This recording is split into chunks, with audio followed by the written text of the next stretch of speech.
जी अस्सलाम वालेकुम students interpretation of financial statements के तीसरे पार्ट के साथ हम हाजिर हैं और हम वर्किंग कैपिटल रेशियोज की डिस्कशन जो है वो हमने बस स्टार्ट ही की थी। तो जनाब वर्किंग कैपिटल रेशियोज में हमने ये देखा कि तीन चीज़ें हैं। एक हमारे पास जो है वो इन्वेंट्री डेज हैं, एक डेटर डेज है और एक पेएबल डेज है। अच्छा, एक चीज़ कैलकुलेट करी जाती है इन रेशियोज से रेलिवेंट, जिसको हम कहते हैं वर्किंग कैपिटल साइकिल या वर्किंग कैपिटल डेज। और उसके लिए क्या किया जाता है कि आप जो है वो स्टॉक डेज जो हैं उसमें अपने डेटर डेज को ऐड करते हो और क्रेडिटर डेज को माइनस करते हो। देखिए, अगर हम यहाँ पर ये चीज़ कैलकुलेट करेंगे तो स्टॉक डेज हमारे 30 है, डेटर डेज जो है वो हमारे 20 है। 30 दिन में इन्वेंट्री बिकेगी, मजीद 20 दिन में मुझे पैसा आएगा, यानी कि 50 दिन बाद मेरे हाथ में कैश आएगा। और मेरे क्रेडिटर्स जो हैं मुझसे 35 दिन बाद पैसा मांग रहे हैं, यानी कि 15 दिन जो है उसकी फाइनेंसिंग मुझे कहीं से ऑब्टेन करनी होगी। कैसे सर? देखें, 1 जनवरी को आप इन्वेंट्री बेचोगे, 30 दिन बाद वो बेचने की कोशिश करोगे, 30 दिन बाद वो इन्वेंट्री बिकेगी, तो ये आपके हो गए स्टॉक डेज। उसके मजीद 20 दिन बाद आपको पैसा मिलेगा, यानी कि पैसा आपको 20 फरवरी वाले दिन मिल रहा होगा, ये हो गया आपके डेटर डेज। जबकि आपके क्रेडिटर्स जो हैं उन्होंने आपसे 1 जनवरी वाले दिन आपने उनसे चीजें खरीदी हैं और उन्होंने 35 दिन का उधार दिया है, यानी कि 5 फरवरी को उनका पैसा चाहिए, तो ये हो गया आपके क्रेडिटर डेज। 15 दिन ऐसे हैं कि जिसके लिए आपको कहीं से फंड्स या फाइनेंसिंग ऑब्टेन करनी होगी, इन अ सेंस कि आपको 5 फरवरी को पेमेंट करनी है, बट आपके हाथ में पैसा कब आएगा? आपके हाथ में पैसा 20 फरवरी को आएगा। तो इन दोनों के बीच का गैप कितना है? तकरीबन 15 दिन। तो ये हमारा वर्किंग कैपिटल साइकिल या वर्किंग कैपिटल डेज कैलकुलेट होता है, जिसमें हम स्टॉक डेज में डेटर डेज को ऐड करते हैं और क्रेडिटर डेज को माइनस करते हैं। अच्छा, अब हम एक एक कर कर इनको पढ़ते जाते हैं। सबसे पहले हम स्टॉक डेज की बात करते हैं, और ये याद रहे कि मैं ब्रीफली चीजें डिस्कस करूंगा क्योंकि सेपरेट स्टॉक डेज की एक वीडियो है जिसमें इसको डिटेल में डिस्कस किया है। देखिए, स्टॉक डेज कुछ ऐसी कंपनीज होती हैं जिनके स्टॉक डेज बहुत कम होते हैं। मिसाल के तौर पे लेट से स्टॉक डेज जो है वो कम से कम 2 दिन 1 दिन भी हो सकते हैं। किस इंडस्ट्री में ऐसा होता है? जनरली उन इंडस्ट्रीज में ऐसा होता है जहाँ की चीजें पेरिशेबल होती हैं, यानी कि खाने पीने की जो चीजें हैं उनके स्टॉक डेज कंपैरेटिवली कम होते हैं। ऐसा नहीं होता कि एक दुकानदार ने इन्वेंट्री परचेज करी और वो साल बाद, 6 महीने बाद, 30 दिन बाद, 40 दिन बाद जो है वो बिक रही हो। फास्ट मूविंग कंज्यूमर गुड्स के fast moving consumer goods FMCG के जो स्टॉक डेज होते हैं वो कंपैरेटिवली कम होते हैं, यानी कि एक जगह से चीज खरीदी जाती है, दूसरी जगह बेची जाती है। ठीक है ना? एक तंदूर वाला है, आटा खरीदेगा, उसी दिन रोटी बनाएगा और आगे बेच देगा। एक दूध दही वाला है, उसी वक्त वो इन्वेंट्री खरीदेगा, उसी वक्त 1-2 दिन में बेच देगा। तो जो चीजें पेरिशेबल होती हैं अमूमन उनके स्टॉक डेज कंपैरेटिवली कम होते हैं। जो चीजें नॉन पेरिशेबल और लग्जरी होती हैं उनके stock days 60 days, 80 days, 90 days भी हो सकते हैं।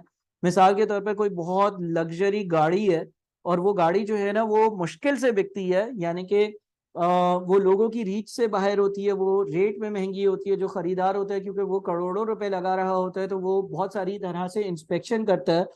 तो अमूमन लग्जरी के स्टॉक डेज जो होते हैं ना वो ज्यादा होते हैं, क्योंकि उसकी इन्वेंट्री शोरूम पे पड़े पड़े एक टाइम लेती है जिसके बाद बिकती है। इसका मतलब ये हो गया कि स्टॉक डेज डिपेंड करते हैं कि किस इंडस्ट्री की बात हो रही है।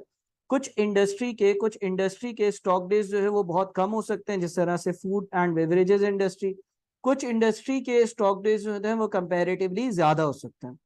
स्टॉक डेज ज्यादा होने का मतलब ये कि आपकी इन्वेंट्री स्लो बिक रही है, ग्रेजुअली बिक रही है, देर से बिक रही है, टाइम लगा रही है, तो महंगी होगी, कम लोगों के रीच में होगी, या इनहेरेंटली उस चीज का, उस प्रोडक्ट का नेचर ऐसा होगा कि कंजम्पशन उसकी बहुत कम होती है। मैं डेली बेसिस पर गाड़ी नहीं खरीदता, मैं कभी एक बार मन से ना ब्लू मून खरीद लेता हूँ।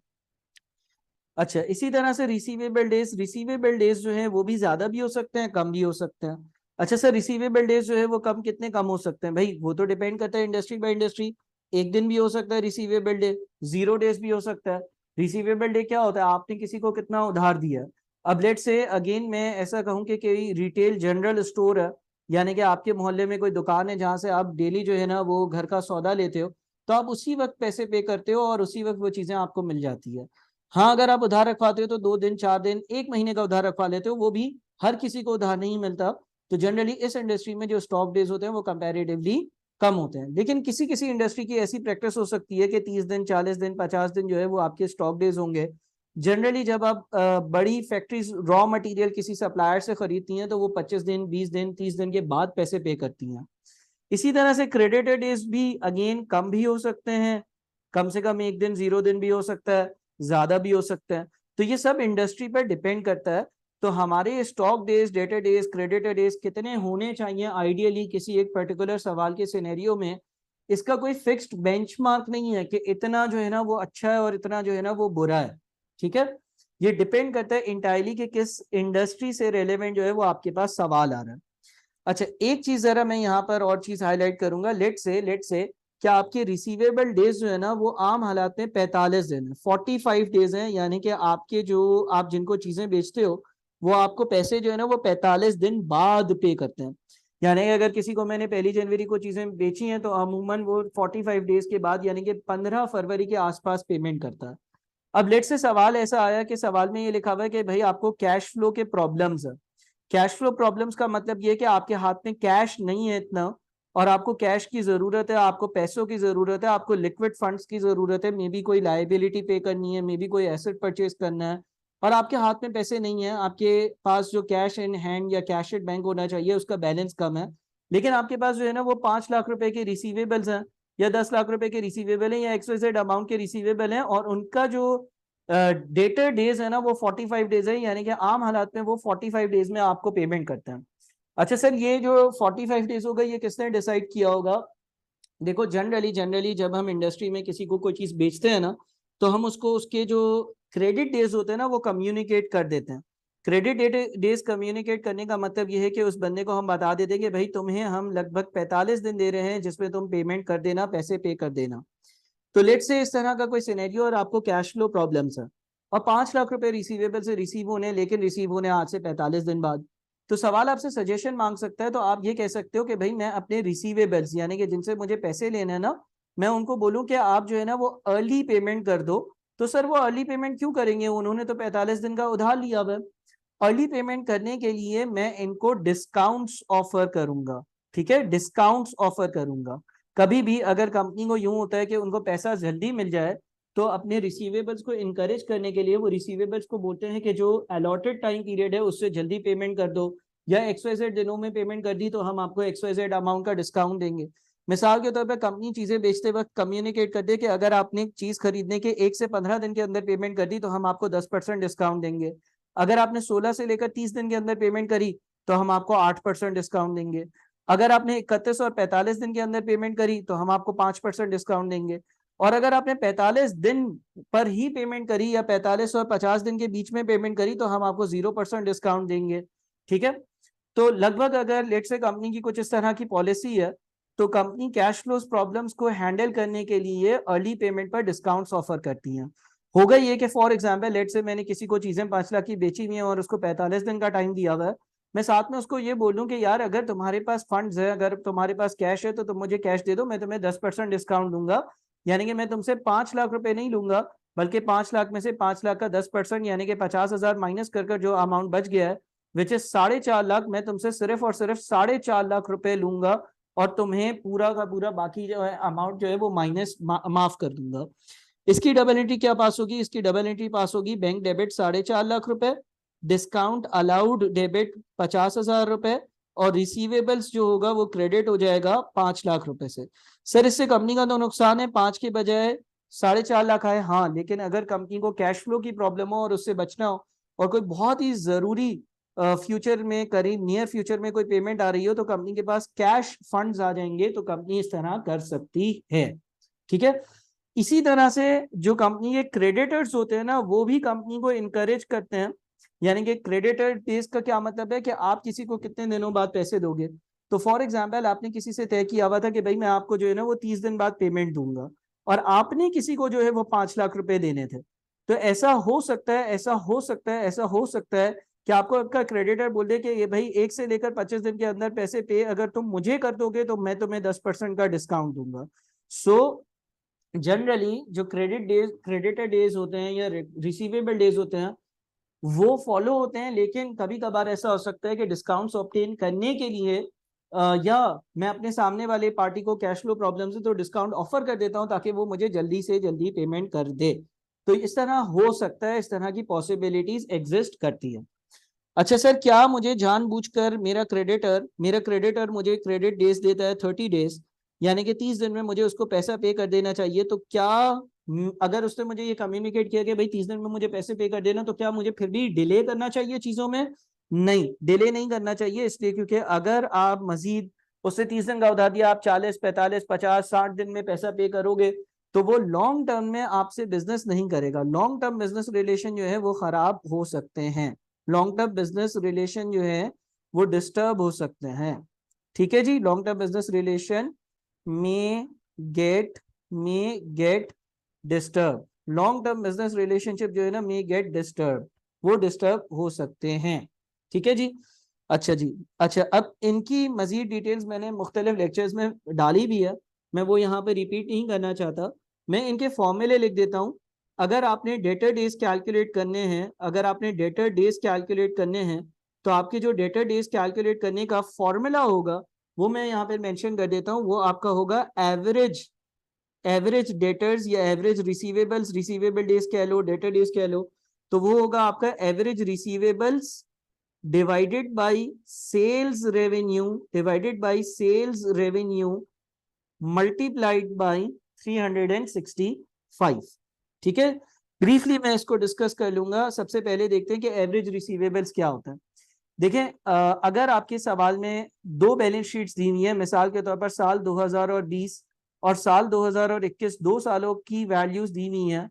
लेट से साल 2020 में आपके पास रिसीवेबल्स जो साल 2020 के एंड के दिए हुए थे वो 500 दिए हुए थे, और साल 2021 के एंड के रिसीवेबल्स 1000 दिए थे।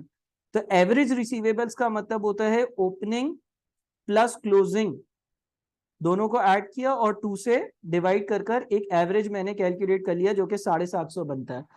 ये साल 2020 का 31 दिसंबर का बैलेंस है और ये साल 2021 का 31 दिसंबर का बैलेंस है। तो ये एवरेज रिसीवेबल जो आएंगे ये आएंगे फॉर द ईयर 2021। क्यों? क्योंकि ये 500 क्या था 31 दिसंबर 2020, यानी कि 2020 का क्लोजिंग तो 2021 का ओपनिंग था, और 2021 के एंड का 1000 का बैलेंस 2021 का क्लोजिंग है। तो आपने क्या किया, ओपनिंग वैल्यू, ओपनिंग बैलेंस, ठीक है, opening balance plus closing balance divided by 2 से एक एवरेज निकाल लिया। सही है। तो कुछ सवालों में ऐसा हो सकता है कि आपको 2 सालों की बैलेंस शीट दी हुई हो और आपको जो है वो 2021 का रिसीवेबल डेज कैलकुलेट करना, तो आप एवरेज ले लोगे।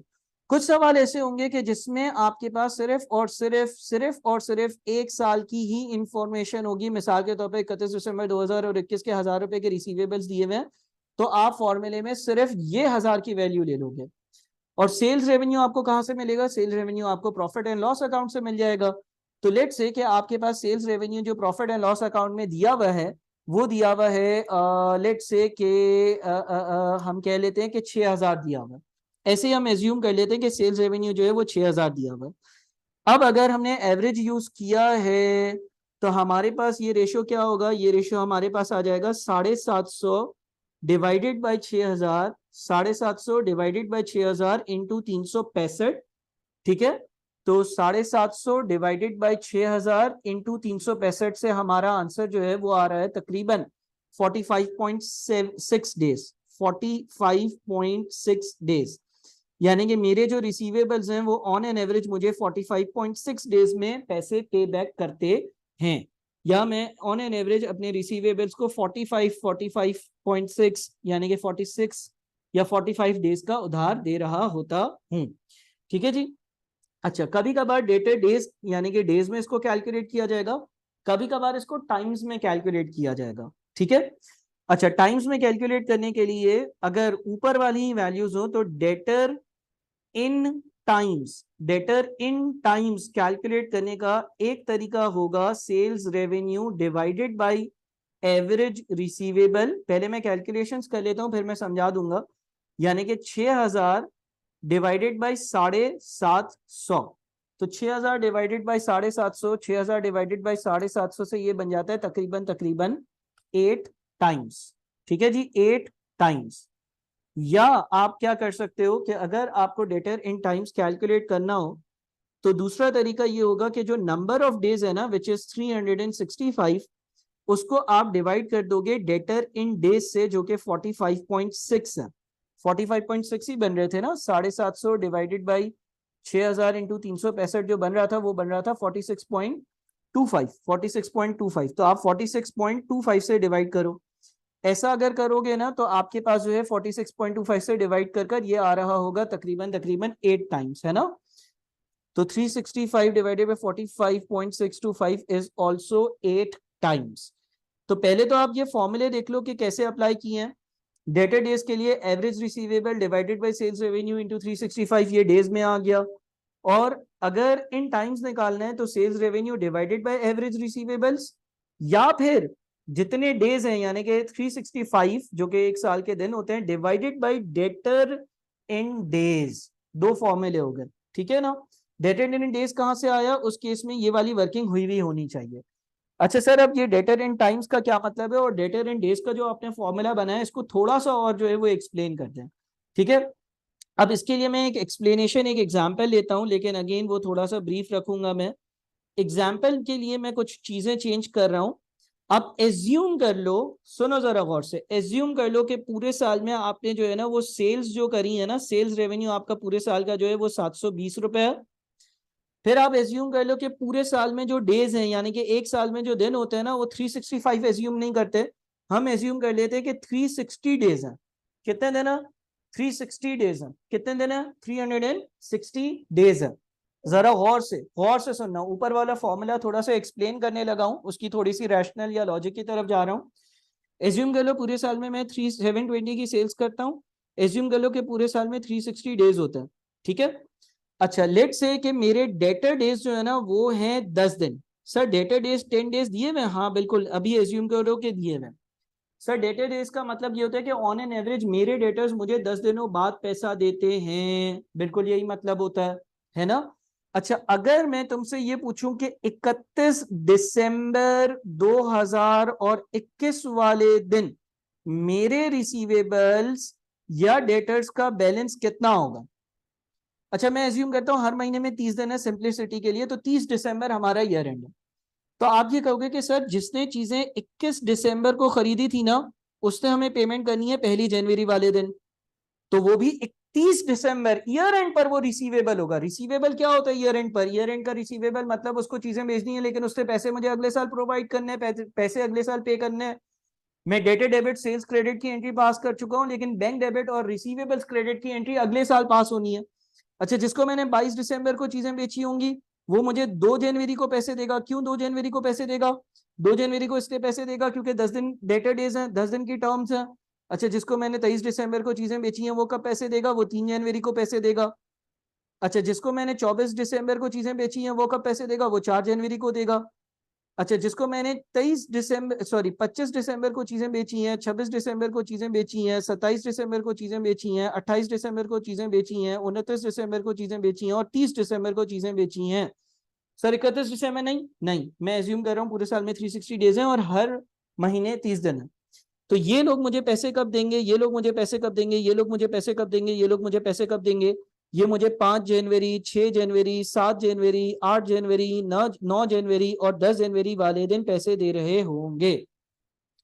सर जिसको मैंने 20 दिसंबर को चीजें बेची होंगी उसने कब पैसे दिए होंगे, उसने 30 दिसंबर को दिए होंगे। तो वो मेरे पास 30 दिसंबर का रिसीवेबल होगा, नहीं नहीं होगा। अच्छा एज्यूम कर, ये फॉर्मूला जो ऊपर वाला डेटा डेज का है ना, ये डेटा डेज का फॉर्मूला इस अजम्पशन से चलता है कि हर दिन इक्वल सेल्स हुई होगी। अब मेरी एग्जांपल के हिसाब से अगर मैंने पूरे साल में 720 रुपए की सेल्स करी है और एक दिन में और एक साल में 360 डेज हैं, तो इसका मतलब ये हो गया कि 720 डिवाइडेड बाई 360, एक दिन में मैं 2 रुपए की चीजें बेचता हूँ, एक दिन में मैं 2 रुपए की चीजें बेचता हूँ। यानी कि मैंने 31 दिसंबर को 2 रुपए की चीजें बेची होंगी जो मुझे 1 जनवरी को मिलेंगे, 22 को 2 रुपए की, 23 को 2 रुपए की, 24 को 2 रुपए की, 25 को 2 रुपए, 2 रुपए, 2 रुपए, 2 रुपए, 2 रुपए, 2 रुपए। तो ये 2 4 6 8 10 12 14 16 18 और 20 रुपए मेरा रिसीवेबल आ रहा होगा 30 दिसंबर या ईयर एंड पर। यस सर हम एग्री करते हैं। इसका मतलब सुनना जरा गौर से, सुनना जरा गौर से। ये कितने दिन है सर, ये 10 दिन ही होंगे ना, क्योंकि 10 दिन की डेटर डेज की टर्म है, यानी कि जिसको मैंने 21 दिसंबर को चीजें बेची हैं, वो मुझे 1 जनवरी को पैसे दे रहा है। तो सर इस रिसीवेबल का बैलेंस कैलकुलेट करने का एक और तरीका मेरे दिमाग में आता है कि सेल्स रेवेन्यू जो है ना, उसको आप नंबर ऑफ डेज से डिवाइड कर दो। सेल्स रेवेन्यू को नंबर ऑफ डेज से डिवाइड करने से क्या होगा, पूरे साल का सेल्स रेवेन्यू डिवाइडेड बाय पूरे साल के नंबर ऑफ डेज जब डिवाइड करेंगे हम, तो मुझे पता चल जाएगा एक दिन की कितनी सेल्स है, एक दिन की 2 रुपए की सेल्स है, और इसको आप डेटेड डेज से मल्टीप्लाई कर दो तो आपका रिसीवेबल आ जाएगा। ऐसा ही है।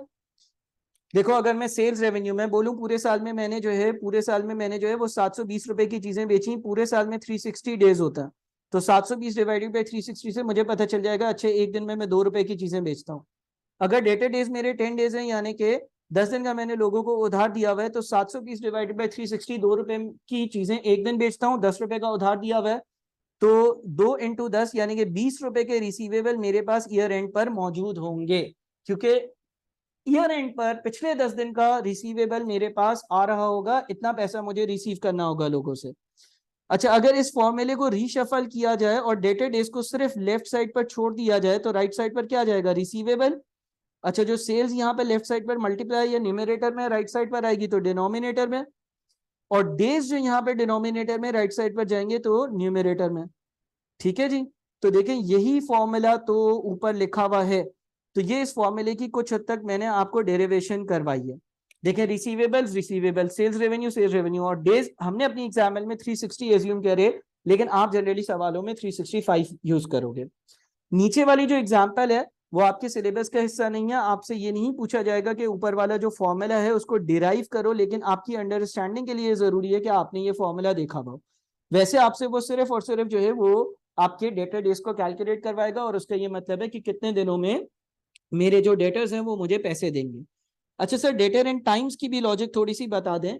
फॉर्मूला तो आपने बता दिया कि सेल्स रेवेन्यू को आप एवरेज रिसीवेबल से डिवाइड कर दो, या फिर जितने भी डेज दिए हुए हैं उन डेज को आप जो है आपको डेटा डेज दिया हुआ है उससे डिवाइड कर दो तो आ जाएगा। देखो जरा यहाँ पर जो हमने एग्जाम्पल बनाई है, ये ऊपर कॉपी कर फिर नीचे बढ़ना, जो हमने एग्जाम्पल बनाई है उसमें अगर मैं डेटर इन टाइम्स कैलकुलेट करूंगा तो 2 तरीके होंगे। एक तरीका तो मेरा क्या हो जाएगा, एक तरीका हो जाएगा sales revenue divided by average receivables यानी कि 20 जो मेरे बैलेंस शीट पर आ रहे हैं, तो 720 डिवाइडेड बाय 20 इज कितना टाइम्स, 36 टाइम्स। ठीक है 36 टाइम्स। दूसरा जो तरीका मैंने बताया वो मैंने बताया डेज यानी कि 360 है, डिवाइडेड बाय डेटेड डेज जो आपने कैलकुलेट किया, डेटेड डेज जो आपने कैलकुलेट किए हैं, डेटेड डेज है 10, तो इससे भी 36 टाइम्स आता है। अच्छा जनरली जो डेटर इन डेज है ना उसकी ज्यादा इंपॉर्टेंस है, और इंटरप्रिटेशन भी डेटर इन डेज की होगी कि मेरे डेटर्स कितने दिनों में मुझे पैसे देते हैं, लेकिन इन टाइम्स ऐसे कैलकुलेट हो सकते हो। और ये तुम्हें ये बता रहा है कि कितनी रोटेशंस या कितने सर्कल्स एक साल में होंगे 10 दिन के उधार के। 1 जनवरी वाला 11 जनवरी को पैसे देगा एक सर्कल, दूसरी जनवरी वाला आपको जब पैसे देगा, तो इस तरह के जो सर्कल्स होंगे 10 दिन के वो कितने होंगे। या तुम यूं मान लो कि 1 जनवरी को किसी को चीजें बेची, उसने मुझे 10 जनवरी को पैसे दे दिए, फिर मैंने एक और बार जो है वो सेल्स करी, उसने मुझे पैसे दे दिए, तो इस तरह के कितने ने जो है वो लूप्स बन रहे हैं। बट इसकी इतनी ज्यादा इंपॉर्टेंस नहीं है, डेटेड डेज की सेपरेट वीडियो में जरा इसको देख लेना, लेकिन इतनी इंपॉर्टेंस नहीं है जितनी डेज की है। आपका मेन फोकस जो है वो डेज होना चाहिए। अच्छा डेटेड डेज की थोड़ी बहुत डेरिवेशन भी मैंने बता दी। क्रेडिटेड डेज का मैं फॉर्मूला लिख देता हूँ सिर्फ और सिर्फ, अगर क्रेडिटेड डेज यानी कि मैं अपने क्रेडिटर्स को कितने दिनों में पैसे देता हूँ ये आपको कैलकुलेट करने को आए, तो आप एवरेज पेएबल्स को डिवाइड कर दोगे। अच्छा ऊपर वाले फॉर्मूले में एक चीज याद रहे, ये जो सेल्स रेवेन्यू यहाँ लिखना है ना आपने, या आपने क्रेडिट का सेल्स रेवेन्यू लिखना है, ये क्रेडिट सेल्स रेवेन्यू है, कैश नहीं होगा इसमें, क्योंकि हम डेटर्स की बात कर रहे हैं, हम उन लोगों की बात कर रहे हैं जिनको हम उधार पर चीजें बेचते हैं। तो यहाँ पर आपके पास क्रेडिटेड डेज का जो फॉर्मूला होगा, क्रेडिटेड डेज के लिए आप जो है वो एवरेज पेएबल्स को again opening plus closing divided by 2, और अगर सिर्फ एक ही बैलेंस शीट है क्लोजिंग वाली तो वही बैलेंस ले लोगे और उसको आप डिवाइड कर दोगे अपनी परचेजेस से। और कौन सी वाली परचेजेस से, सिर्फ और सिर्फ क्रेडिट परचेजेस से, और मल्टीप्लाई कर दोगे 365 से, तो ये आपके क्रेडिटेड डेज आ जाएंगे। समटाइम्स सवाल में क्रेडिट परचेजेस डायरेक्टली अवेलेबल नहीं होगी, आपको या तो टोटल परचेसेस दी हुई होगी, क्रेडिट परचेसेस दी हुई है तो अच्छी बात है, अगर टोटल परचेसेस दी हुई है तो इसमें से आप कैश की जो परचेसेस है ना, जो कैश परचेसेस है वो माइनस करना, तो आपकी क्रेडिट परचेज आएंगी। ये एक चीज हो सकती है कुछ सवालों में, ठीक है। समटाइम्स हो सकता है कि क्रेडिट परचेसेस डायरेक्टली ना दी हुई हो और आपको जो हमारे पास कॉस्ट ऑफ गुड्स सोल्ड की मूवमेंट है उससे ढूंढनी हो। यानी कि एक चीज होती है ना, opening stock of finish goods plus purchases minus closing stock of finish goods is equals to cost of goods sold. तो ऐसा हो सकता है कि परचेजेस यूं आ रही हो कि कॉस्ट ऑफ गुड्स सोल्ड में आप closing stock of finish goods को ऐड करो और opening stock of finish goods को माइनस करो। ऐसा भी पॉसिबल है कि आपको इस तरह से ढूंढनी हो। अच्छा, सम टाइम सारी कोशिश कर लोगे ऊपर वाले मेथड से ढूंढोगे तो भी नहीं मिलेगी, डायरेक्टली भी क्रेडिट परचेसेस नहीं दी हुई होगी, इस मेथड से भी नहीं मिलेगी। उस केस में इस फॉर्मूले में क्रेडिट की जो परचेसेस हैं वो उसको कॉस्ट ऑफ गुड्स सोल्ड से रिप्लेस कर देना। यानी कि इस फॉर्मूले को average payables divided by cost of goods sold into 365 लिख देना। लेकिन ये सिर्फ उस सूरत में होगा जब डायरेक्टली परचेसेस नहीं दी हुई क्रेडिट वाली, जब टोटल परचेसेस और कैश परचेसेस नहीं दी हुई कि मैं माइनस कर क्रेडिट परचेसेस ढूंढूं, जब opening stock of finish goods plus purchases minus closing stock of finish goods is equal to cost of goods sold से परचेसेस नहीं आ रही हैं उस केस में। सर इसकी लॉजिक या इसकी रीजन क्या है? लेट से तुम यूं कह लो कि तुम एक दुकानदार हो, ठीक है ना, ये हम ये कहते हैं कि परचेसेस का जो बेस्ट एस्टिमेट है, बेहतरीन अंदाजा जो है ना, वो कॉस्ट ऑफ गुड्स सोल्ड है। सर ऐसा क्यों कहते हैं? तुम एक दुकानदार हो, तुम्हें पता है कि रोज जो है ना तुम्हारी दुकान से 5 चीजें बिकती हैं, तो तुम खरीदोगे भी कितनी? 5। तो cost of goods sold is the best estimate for purchases. ऐसा जरूरी नहीं है कि तुम उतनी ही चीजें खरीदो जितनी बिकेंगी। हो सकता है तुम्हें अपना स्टॉक लेवल इंक्रीज करना हो तो तुम सोचो यार मैं 6 चीजें खरीद देता हूँ, 5 बेचूंगा, एक स्टॉक में रखूंगा। लेकिन एक बिजनेस जब बहुत सारे सालों से ऑपरेट कर रहा होता है तो उसका ओपनिंग और क्लोजिंग स्टॉक एक सेम लेवल पर आ जाता है। वो उतनी ही चीजें खरीदता है जितनी वो बेच रहा होता है।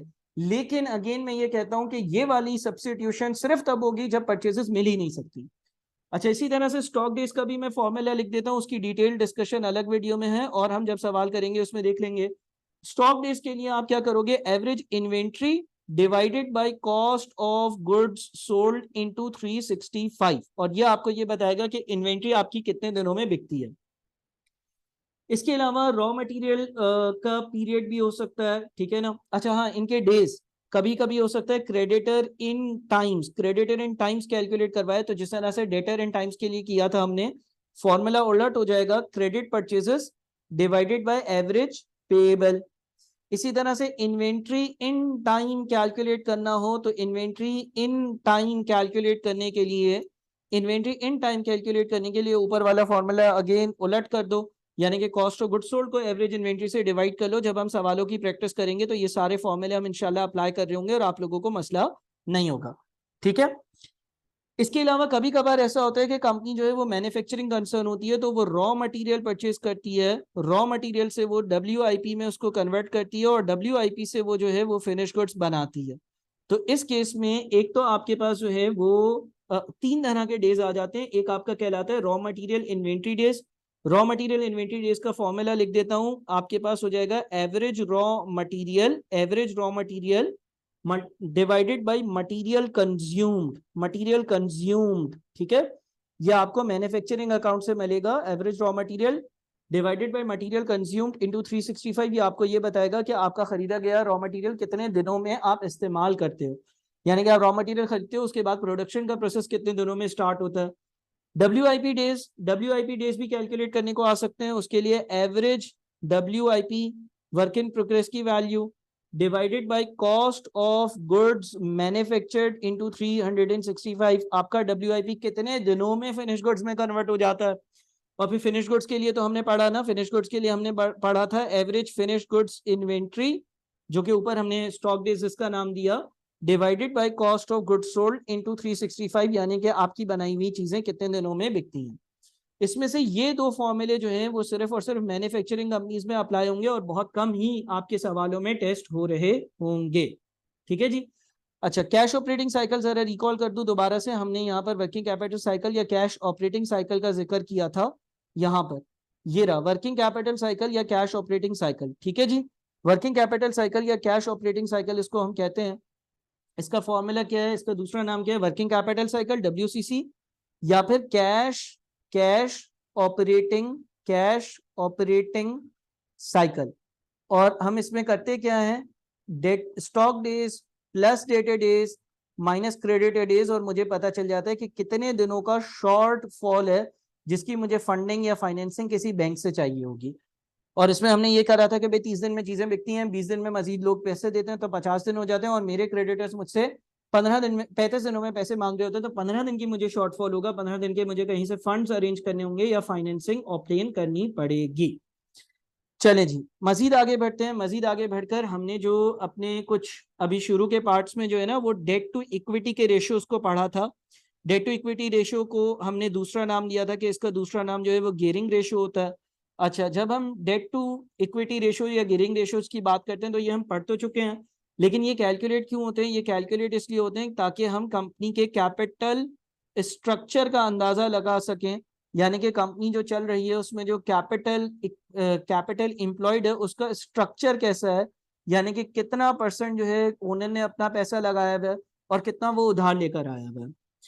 जब हम कैपिटल स्ट्रक्चर की बात करते हैं तो बहुत ज्यादा डेट हो जाना है या बहुत ज्यादा इक्विटी हो जाना है, इसमें से क्या बेहतर है वो सिचुएशन टू सिचुएशन डिपेंड करता है। आपको फाइनेंशियल मैनेजमेंट के पेपर में पढ़ाया जाएगा कि ऐसा जरूरी नहीं है कि आप अपने ही पैसे लगाओ और कम से कम उधार लो, वो बेहतरीन चीज है, बल्कि इन दोनों का एक प्रॉपर बैलेंस होना चाहिए।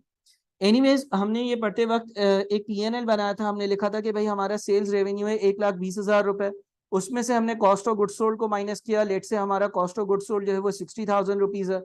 कॉस्ट ऑफ गुड्स सोल्ड को माइनस कर हमारा ग्रॉस प्रॉफिट आता है, ग्रॉस प्रॉफिट भी 60,000 रुपीज है। ग्रॉस प्रॉफिट में से हम ऑपरेटिंग एक्सपेंसेस माइनस करते हैं। एज्यूम कर लो कि ऑपरेटिंग एक्सपेंसेस 10,000 रुपए हैं, मेरे ख्याल में यही हमने एज्यूम किया था। तो फिर हमारा profit before interest and tax आ जाता है जो कि 50,000 रुपए।